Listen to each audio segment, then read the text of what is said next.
চলন্ত বাসে চালকের লাশার শিকার হয়েছেন স্কুল ছাত্রী। এই ঘটনায় অভিযুক্ত চালক সাকিব হাসানকে গ্রেফতার করেছে পুলিশ। গতকাল সোমবার দুপুরে বগুড়া শহরে এই ঘটনা ঘটে। এরপরই টাঙ্গাইলের এলেঙ্গা থেকে ওই চালককে গ্রেফতার করা হয়।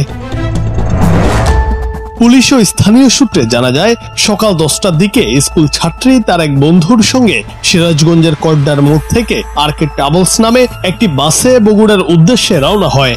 আসসালামু আলাইকুম সম্মানিত দর্শক, আজকে আপনাদেরকে দেখাবো এমন একটি গুরুত্বপূর্ণ ভিডিও, যে ভিডিওটি দেখলে রীতিমতো অবাক হবেন।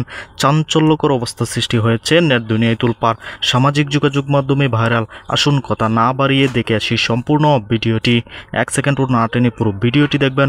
চ্যানেলে নতুন হলে সাবস্ক্রাইব করে রাখবেন পরবর্তী আপডেট পাওয়ার জন্য। ভিডিওতে একটি লাইক করে দেখতে থাকুন সম্পূর্ণ ভিডিওটি।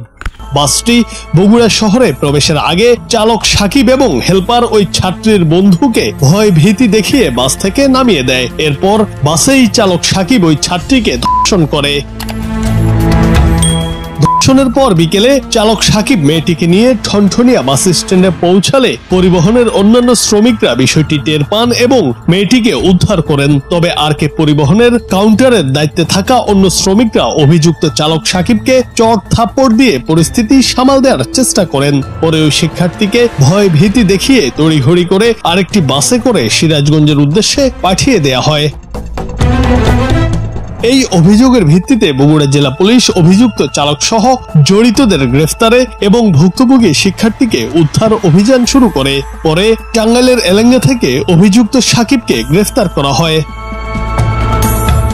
বগুড়া জেলা গোয়েন্দা পুলিশের ভারপ্রাপ্ত কর্মকর্তা ইকবাল বাহার বলেন, খবর পাওয়ার পরপরই অভিযুক্তদের গ্রেফতারে এবং ভুক্তভোগী স্কুল ছাত্রীকে উদ্ধারে পদক্ষেপ নেওয়া হয়। আমরা অভিযুক্ত বাস চালককে গ্রেফতার করতে সক্ষম হয়েছি।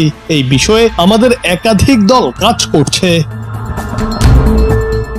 সম্মানিত দর্শক, সম্পূর্ণ ভিডিওটি দেখলেন, অবশ্যই বুঝতে পেরেছেন ভিডিওটি গুরুত্বপূর্ণ ছিল। দর্শক, এই ভিডিওতে যে তথ্যগুলো পেয়েছেন এ বিষয়ে আপনাদের মূল্যবান মতামত অবশ্যই কমেন্টে জানাবেন এবং পরবর্তী আপডেট ভিডিওগুলো সবার আগে পেতে চ্যানেলটিকে এখনই সাবস্ক্রাইব করে রাখুন। এই মুহূর্তে বিদায় নিচ্ছি, দেখা হবে পরবর্তী কোনো ভিডিওতে। সে পর্যন্ত ভালো থাকুন, সুস্থ থাকুন। আসসালামু আলাইকুম।